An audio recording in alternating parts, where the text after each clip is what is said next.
Man can hardly recognize the devils of his own creation. This quote from Albert Schweitzer is used by Rachel Carson in her book, Silent Spring, to emphasize her argument regarding the damaging effects of pesticides on the natural environment. Pesticides, often toxic chemical components used to prevent, destroy, or repel any pest, emerged in the mid 19th centuries as a popular tool in agriculture for killing pests because of its relatively low cost. Using pesticides, farmers were able to greatly increase their crop yields. However, as Rachel Carson underlines in Silent Spring, the damage these products had on the environment was significant. For instance, strontium 90, released by nuclear explosions into the air, reaches the Earth through rain or as fallout, which then enters into the ground and destroys vegetation and poisons living organisms. To make matters worse, most pollution created by these chemicals is unrecoverable. Another project that has had a significant impact on the environment is Colorado River Storage Project. This project was started in 1956 with the intention of heavily damming the Colorado River in order to create a water supply for western states that were rapidly growing in population. However, because much of the water is now being diverted towards reservoirs, many ecosystems in and around the river have been destroyed.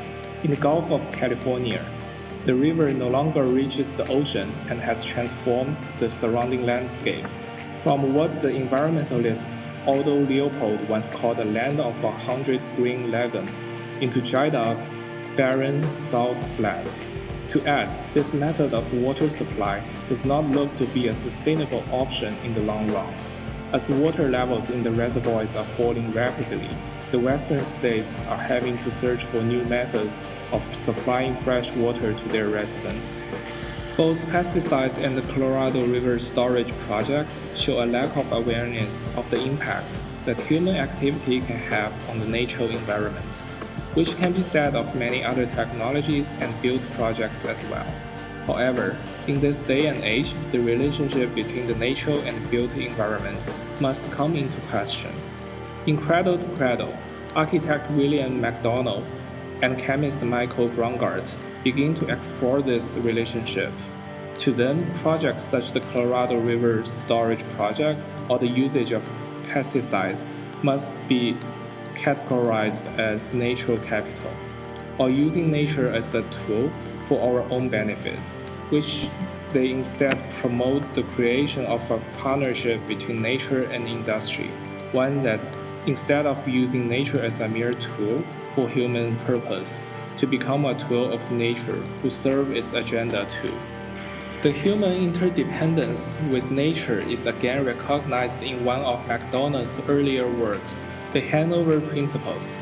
Published in 1992, the 9 principles were drafted as a set of guidelines to promote the incorporation of sustainable design practices into the design competitions during Expo 2000 in Hanover, Germany.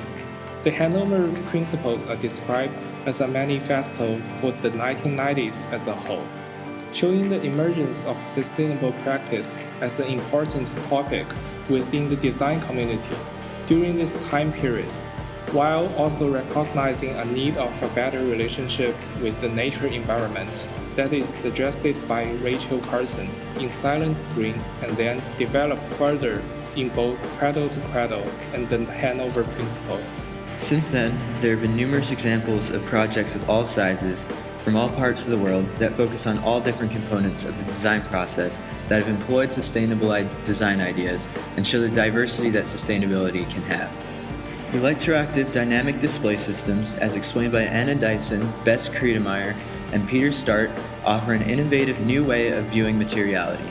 This research focuses on the examination of performance requirements through experimental prototyping and testing of electroactive polymers within glazed envelopes, whereby performance is simulated and evaluated according to multiple environmental and social criteria, including thermal comfort, daylighting quality, variable privacy, and dynamic visual effects.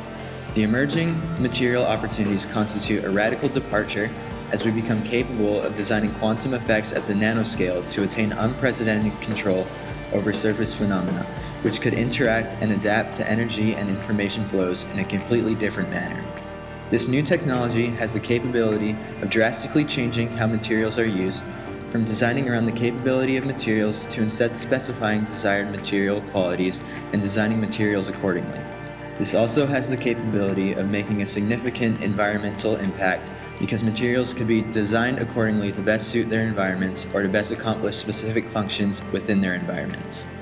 In the text Landscapes, Kelly Shannon describes several examples of large-scale environmental projects in both the developed world and the developing world. The projects Shannon chooses to highlight are examples of landscape urbanism, which is a movement that attempts to re-emphasize the importance of particular sites and the ecological artificial processes they encompass. In the developed world, landscape urbanism is often concerned with the reclamation or restructuring of urban voids and zones of disturbance. One such project is the Fresh Kills Landfill project in Staten Island, New York, which focuses on reclaiming and repurposing a damaged landscape created by a temporary landfill with the intention of transforming the space into a recreational area and undisturbed natural habitat. The project is set up in 3 phases.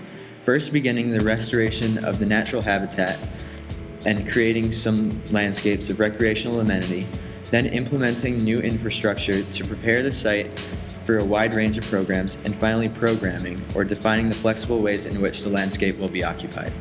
In the developing world, landscape urbanism can be understood as structuring landscapes to guide their occupation, use, and urbanization in rapidly urbanizing settings.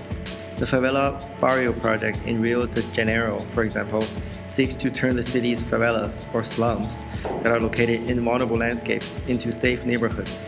The project does not drastically reconstruct either the existing settlement or the landscape, but instead improves on what is already there. The neighborhoods are revamped to include basic urban services such as garbage renewal, lighting, and sewers, social welfare equipment such as schools, sports arenas, and healthcare centers, and proper streets, buses, and cable cars. New vegetation is planted in the neighborhoods to provide shade and also provide slope stabilization to make inhabitants of the community less vulnerable to the natural landscape. By bettering both the natural and built landscapes of the settlements, the Favela Barrio project has created a more hospitable living environment for its residents. In Paulo Vagano's and Bernardo Secchi's development plan for the province of Lecce in Italy, the already existing landscape is interpreted as a basis for future urbanization in the region. In the project, the landscape informs the plan for future development in the region, whether that be introducing new environmental policies, expanded productive landscapes, increased infrastructure, concentrations of future urbanization, and so on. Similarly, in French Guiana, landscape firm agency Terre discovered ways in which the pre-existing environment was able to guide future urbanization. The agency discovered that traditional habitats in the region, especially rivers and marshes, dealt with the issues of topography and flooding well, and thus sought to preserve these ideas by designating them as protected ecological zones, with new centers for urban development being designated between the systems of ecological zones. Just as with the development project in Lecce, Italy, this project provides an example of a project where development is being based around the conditions and characteristics of the pre-existing environment. The projects mentioned, from electroactive dynamic display systems to the numerous large-scale projects in places such as Staten Island, Brazil, Italy, and French Guiana, show the many various responses and the flexibility that sustainable design can take on.